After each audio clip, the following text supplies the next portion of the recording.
In terms of growing a company, is there one bit of advice you could give there to a company who's looking to go from, as you say, 1 to 2 and make that big jump, or perhaps grow from a 10 to a 20 to a 30, get into the real enterprise sort of size companies? In your experience, I know you've talked a lot about sort of siloing your workforce and stuff like that. Is there one bit of advice you could give there? Yes, I think there are two classes of problems going from 1 to 2, 2 to 30. So from 1 to 2, you've got to find someone that you trust implicitly. In those cases, you probably want to be finding someone who you can team up with rather than someone to employ.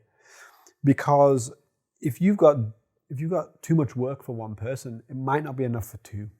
So if you can team up with someone and they're bringing their own contracts with them, that can be really valuable. So it gives you a high level of trust. It can be really hard to do to sort of merge a business, especially when it's so small and everything you've done is your own. You have to let go. And no matter what you do, even with an employee, you do have to let go of some of the business. So I think finding someone that is trustworthy and can maybe bring their own work to team up with would be the best way to go from 1 to 2. From 20 to 30, it's similar. It's a different class of problem, but it is similar. So at that scale, you'll be looking at lieutenants. So do you have someone you can trust who can manage that team of 10? Because that is something you can scale a bit more.